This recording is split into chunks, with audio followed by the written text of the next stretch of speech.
Hi everyone, Kate here for a very different kind of video, and I am inspired by the quarantine.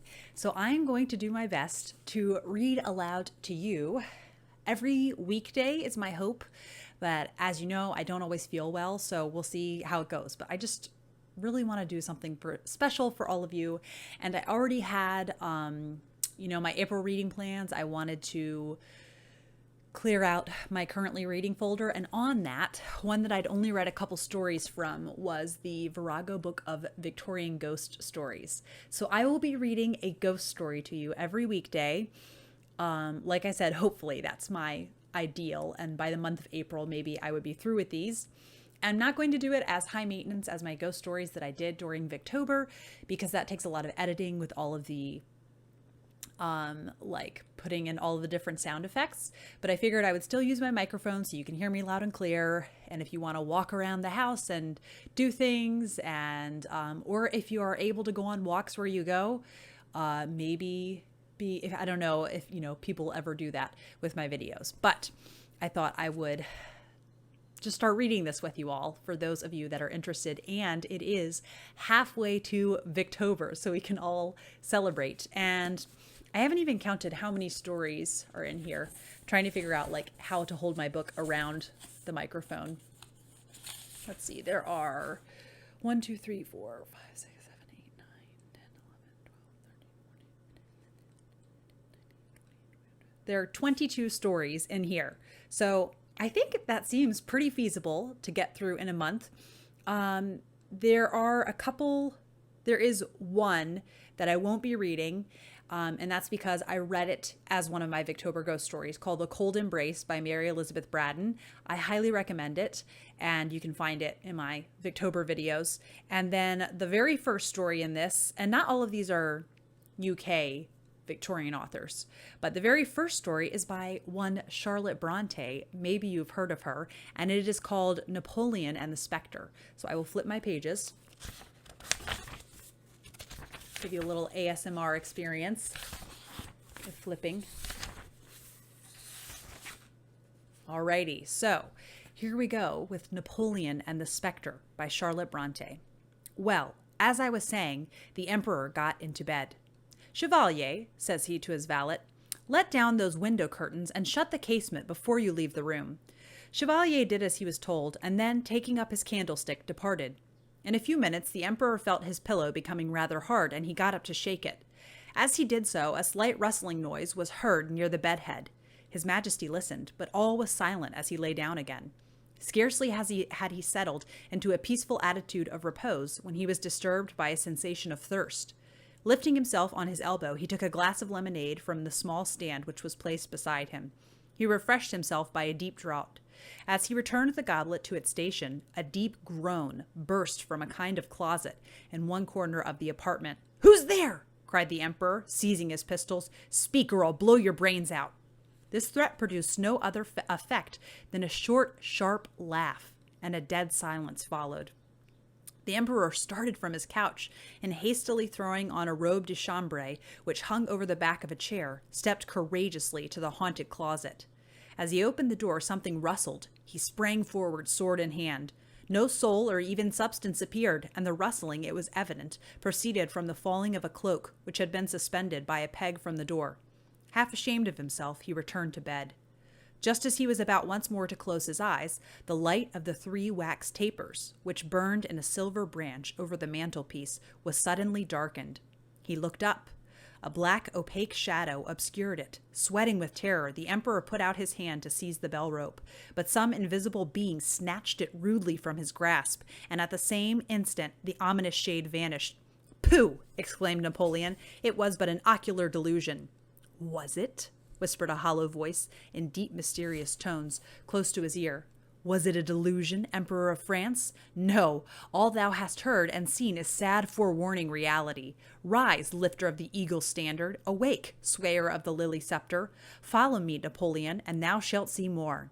As the voice ceased, a form dawned on his astonished sight. It was that of a tall, thin man, dressed in a blue surtout edged with gold lace. It wore a black cravat very tightly round its neck, and confined by 2 little sticks placed behind each ear. The countenance was livid, the tongue protruded from between the teeth, and the eyes all glazed and bloodshot started with a frightful prominence from their sockets. "Mon Dieu!" exclaimed the emperor. "What do I see? Spectre, whence cometh thou?" The apparition spoke not, but gliding forward beckoned Napoleon with uplifted finger to follow. Controlled by a mysterious influence which deprived him of the capability of either thinking or acting for himself, he obeyed in silence.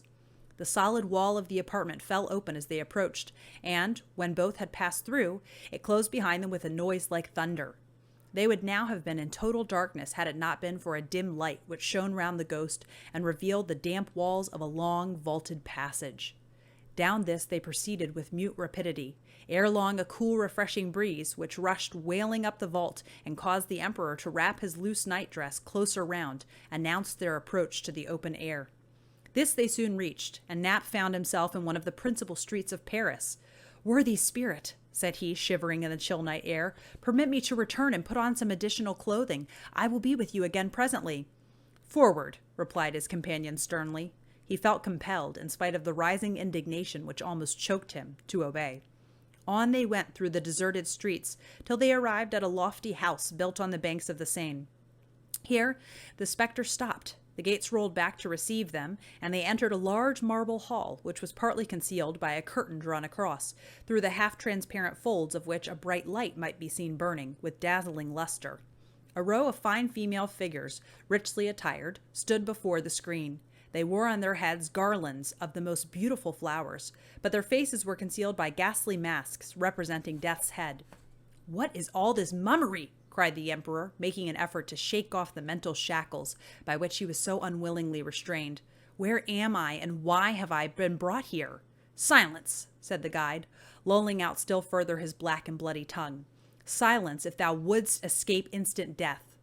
The emperor would have replied, his natural courage overcoming the temporary awe to which he had at first been subjected. But just then a strain of wild, supernatural music swelled behind the huge curtain, which waved to and fro and glided slowly out as if agitated by some internal commotion or battle of waving winds. At the same moment, an overpowering mixture of the sense of mortal corruption, blent with the richest Eastern odors, stole through the haunted hall. A murmur of many voices was now heard at a distance, and something grasped his arm eagerly from behind. He turned hastily around. His eyes met the well-known countenance of Marie-Louise. "What? Are you in this infernal place too?" said he. "What has brought you here?" "Will your majesty permit me to ask the same questions of yourself?" said the empress, smiling. He made no reply. Astonishment prevented him. No curtain now intervened between him and the light. It had been removed as if by magic, and a splendid chandelier appeared suspended over his head. Throngs of ladies richly dressed, but without death's head masks, stood round, and a due proportion of gay cavaliers was mingled with them. Music was still sounding, but it was seen to proceed from a band of mortal musicians stationed in an orchestra near at hand. The air was yet redolent of incense, but it was incense unblended with stench. "Mon Dieu!" cried the emperor. "How has all this come about? Where in the world is Piche?" "Piche?" replied the empress. "What does your majesty mean? Had you not better leave the apartment and retire to rest?" "Leave the apartment? Why, where am I?" "In my private drawing room, surrounded by a few particular persons of the court, whom I had invited this evening to a ball. You entered a few minutes since in your nightdress, with your eyes fixed and wide open. I suppose from the astonishment you now testify that you are walking in your sleep." The emperor immediately fell into a fit of catalepsy, in which he continued during the whole of that night and the greater part of the next day. That is the end of that story. So I will be thinking about it. That's the thing about Victorian ghost stories, is they're just a very different style. And so I like that you can think about them and process, wait, what just happened in that story? I hope you enjoyed this, and I hope that I continue to do this, and we will read through the Virago book of Victorian ghost stories together.